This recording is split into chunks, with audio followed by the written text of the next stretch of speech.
you want to get to great content faster, subscribe. Press that button right now, the bell icon, to make sure you know when we put up great new videos. Do it right now.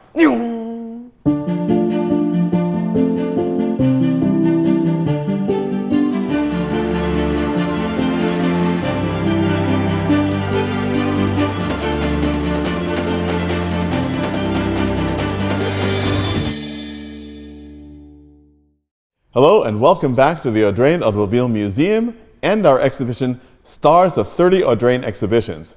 For this segment, I'm joined by Antonio Malegri, our Director of Video Production, and with something which is very near and dear to his heart, motorcycles.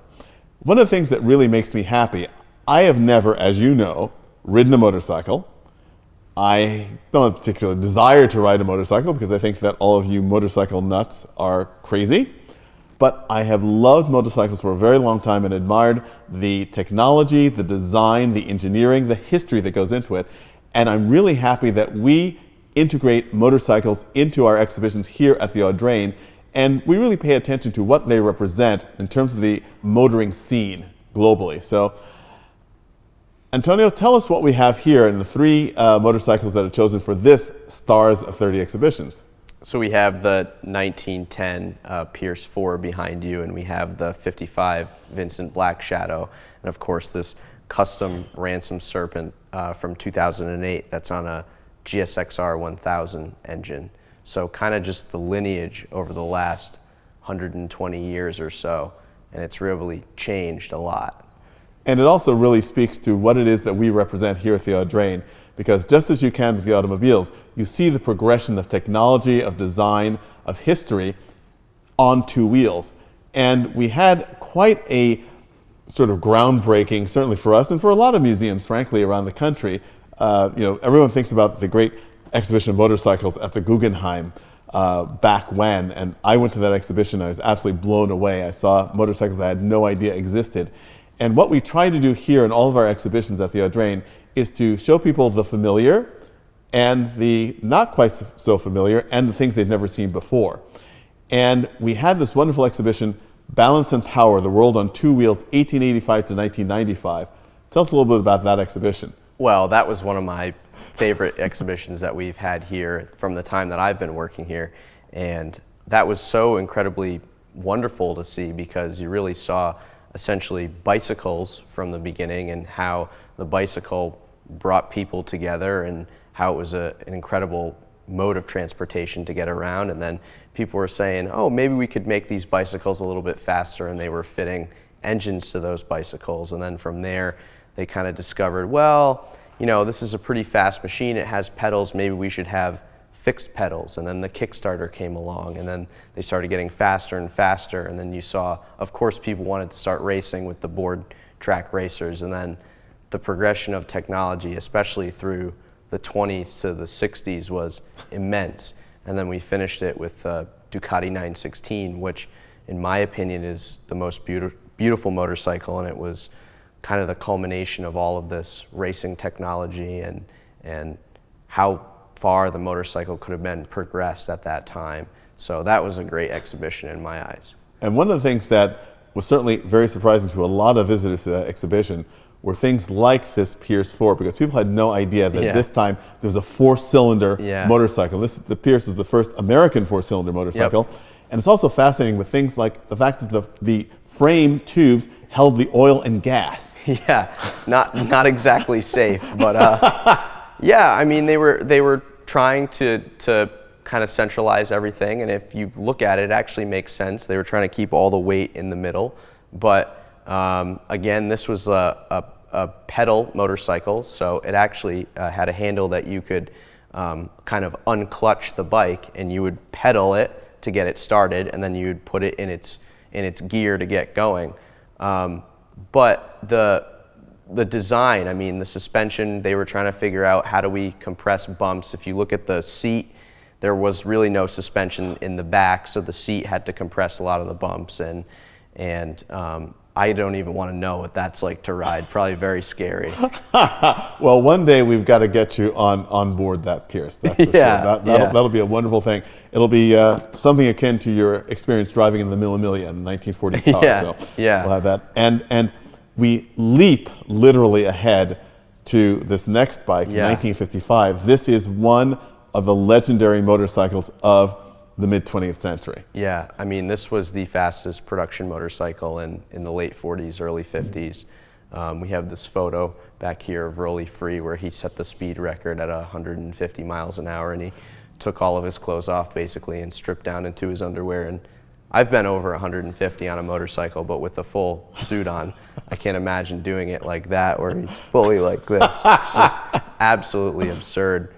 But this bike was very advanced. You look at motorcycles today, they utilize the engine as a stress member frame, and Vincent was doing that back in the 50s. And prior to the Black Shadow, most motorcycles could go pretty fast, but they couldn't stop that well. This had twin drums in the front and twin drums in the back. So it was the first bike to really utilize good brakes and could actually stop pretty well. This was a technological marvel for its time. And it's quite interesting, again, thinking about the journey of technology on 2 and 4 wheels, it was very true for automobiles as well.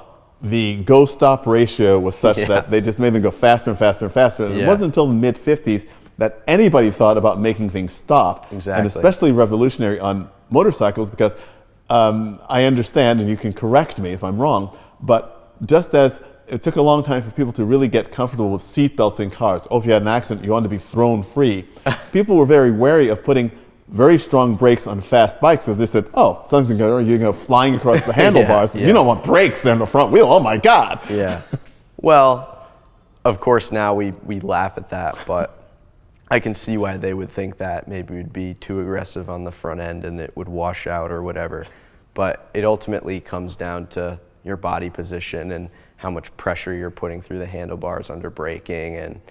But a lot of those guys, they had to go through all that to discover what we can do today. So it's just how things work. I mean, I'm sure there were a lot of accidents and a lot of deaths, unfortunately, but that's how technology progresses, unfortunately, or fortunately for safety purposes. But even the suspension on this bike, this was very advanced, the way that it was designed to really compress the bumps and to provide good handling. And I mentioned the stress member frame and even the suspension that sits under the seat.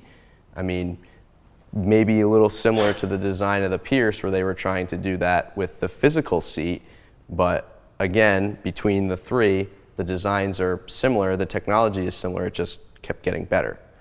Well, one of the things that exists between this Vincent and the last motorcycle we'll talk about is one of the, I think, was a really exciting part of the Balance and Power exhibition, which was the fact that once you got into the mid-60s, all of a sudden motorcycles weren't for delinquents anymore.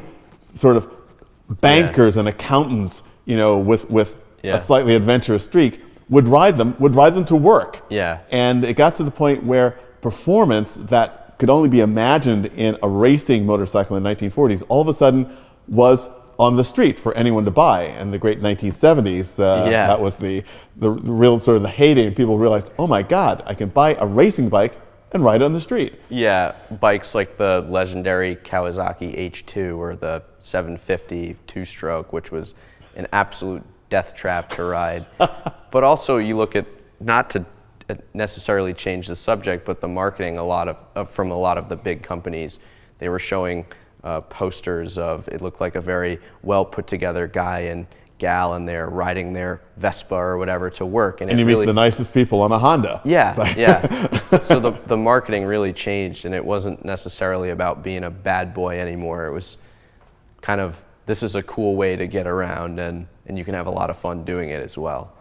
Well, getting back to a certain bad boy-ishness, we come to the Ransom Serpent. And this doesn't look like a bad boy at all, Donald. This featured in our exhibition, Sweet Ride Summer Fun.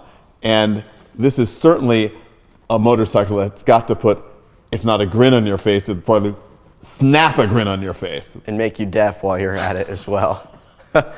I mean, yeah, this is a pretty insane bike. So this was made by Wayne Ransom, who makes a lot of one-off and custom motorcycles. And he made this for the late Dr. Richard Liguri, who ended up donating it to the Audrain Automobile Museum. So we're very thankful for him for that. But this started life as a Suzuki GSXR 1000 motor. And everything from besides the motor is essentially changed. Wayne created this custom aluminum frame and these custom aluminum fenders and gas tank, and everything is kind of this molten shape that's all integrated into the center. And it's actually 13 inches longer than a conventional GSXR 1000 motor. And the wheels are bigger in the front. What's really cool is because it's a single-sided swing arm in the back for its kind of this design, the chain and the rear brake are integrated into one unit, which I thought was really fascinating to see the first time I saw it. Everything on it is essentially custom from Wayne. I know that he had, I think a shop did the wheels for him, but other than that, everything he did by hand, and he is an incredible craftsman. It is astonishing, and again, going back to our Balance and Power exhibition, looking at the workmanship in some of the very early bicycles and the early motorcycles, you see a return to exactly that kind of feeling. With the metalwork that's done on here is absolutely astonishing. A number of people have come in and said, wow, do you have the Bat cycle in your exhibition? Yeah, it does look like the Batmobile. It's an astonishing thing, and it is also, you know, a tribute to the fact that we've come to a point in today's world, where we see this in the automotive world as well, where custom work is not just about the design, it's about the functionality as well, and the fact that you can get something that is unique and still expresses your personality and performs is absolutely spectacular.